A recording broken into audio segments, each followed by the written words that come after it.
Bonjour à toutes et à tous, j'espère que vous vous portez bien. Pour moi en tout cas c'est le cas. J'ai décidé aujourd'hui de réaliser une vidéo pour vous expliquer comment utiliser un poste à souder semi-automatique, donc un réel tutoriel. Je vous dis à tout de suite. Voici de quoi vous aurez besoin pour souder en toute sécurité.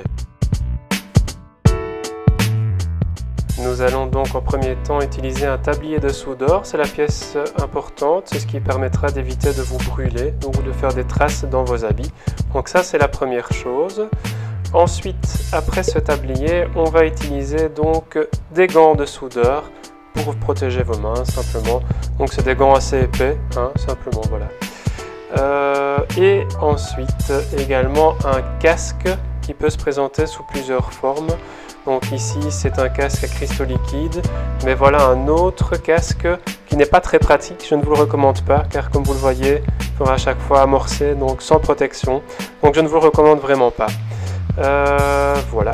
Pour le casque à cristaux liquides, ce qui est intéressant c'est que vous pouvez ici mettre le niveau de sécurité des yeux. Et de l'autre côté, il y a deux réglages, les voilà. C'est ce qui permet donc de mettre la sensibilité, donc ce qui va être beaucoup plus ou beaucoup moins fumé, et la rapidité du fumage de l'écran.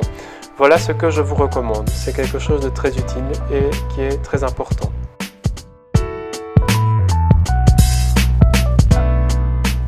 Au niveau des réglages du poste, donc moi j'utilise un GIS SmartMix 162 que vous pourrez voir dans ma précédente vidéo. Donc pour la bobine de fil, je vais simplement enlever le capot. Voilà. Donc il s'agit ici d'une bobine de fil de 5 kg, c'est du fil 0,8 mm qui me permettra de souder avec du gaz.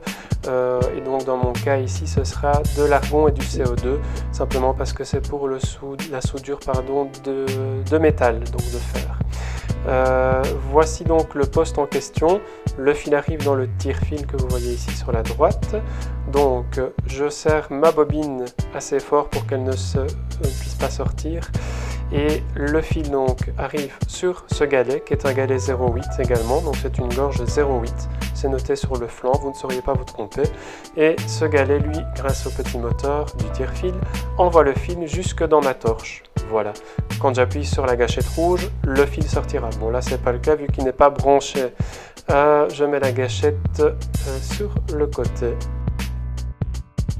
Vous allez devoir ici visser plus ou moins en fonction du diamètre du fil pour qu'il soit en serrage sur votre galet, ce qui pourra faire en sorte que le fil passe jusqu'à votre torche.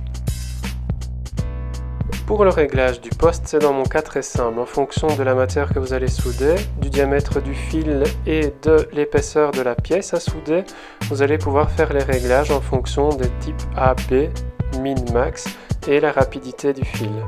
Donc ici, même chose pour l'alu. Toujours en fonction de l'épaisseur et du diamètre du fil, vous avez les réglages appropriés. Et pour le no gaz également, on choisira simplement du fil fourré dans ce cas. Voici une vue rapprochée de ma torche. Je vais également vous expliquer comment la préparer pour pouvoir souder.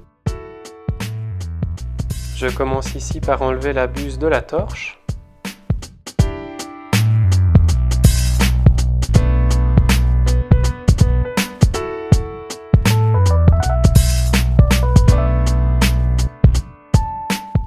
Je fais glisser sur le fil mon tube contact que je viens visser dans le pas de vis et que je viens serrer avec la clé adéquate.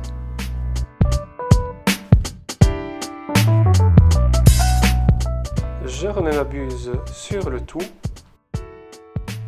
et voilà, ma torche est prête. Au niveau du gaz, j'utilise Olby, donc si vous êtes dans la zone du Benelux, ça pourra peut-être vous intéresser. Je vous invite alors à aller visionner ma vidéo sur la présentation du poste en tant que tel.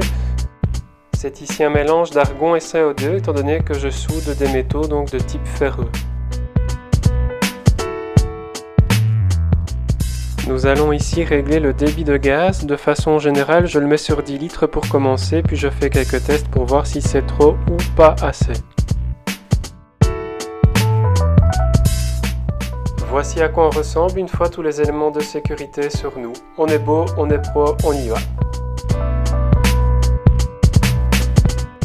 Voici les deux pièces que l'on va assembler. Dans un premier temps, je mets la pince de masse du poste sur la table.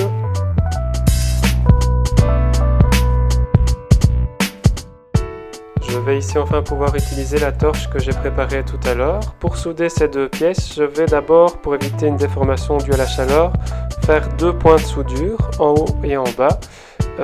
Et ensuite, je viendrai souder le tout en remontant vers le haut de mon premier point.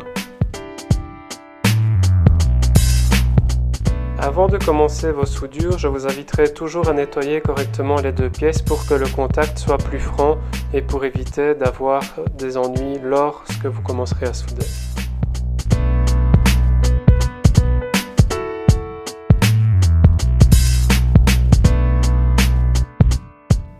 Voici notre premier cordon, il n'est franchement pas si moche que ça. La seule chose à laquelle on pourrait faire plus attention, c'est les quelques projections que vous voyez ici. Ça, c'est dû au réglage du gaz, simplement, visiblement, le gaz était un petit peu trop rapidement envoyé.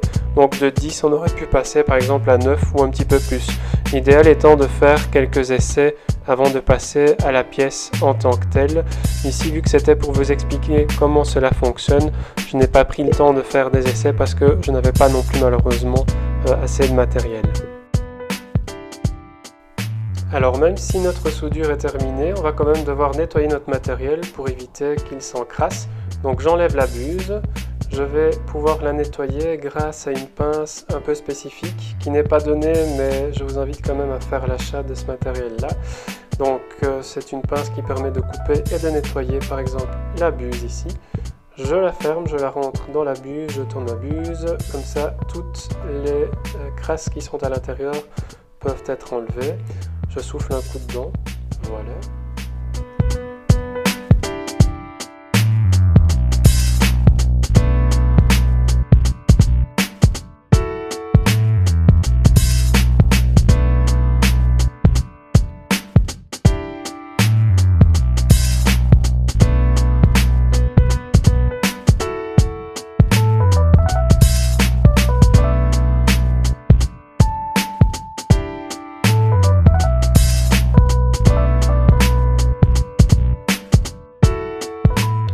J'enlève également le tube contact qui est un petit peu noir dû à l'utilisation du poste. Je le frotte sur mon tablier ou sur un chiffon de façon à pouvoir le décrasser lui aussi, ce qui me permettra de le réutiliser plusieurs fois et ne pas devoir acheter à chaque fois du matériel inutilement.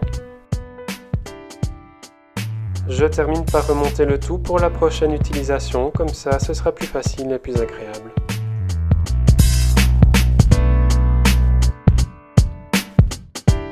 Voilà, nous sommes ici à la fin de cette vidéo. J'espère qu'elle vous aura plu et qu'elle aura pu vous aider pour vos futurs projets. Si vous avez aimé, eh bien, je vous invite comme d'habitude à le marquer donc en mettant un j'aime, en vous abonnant à la page, en venant faire un petit tour sur la page Facebook et sur l'Instagram. Et je vous dis à très bientôt pour de prochaines vidéos. Ciao!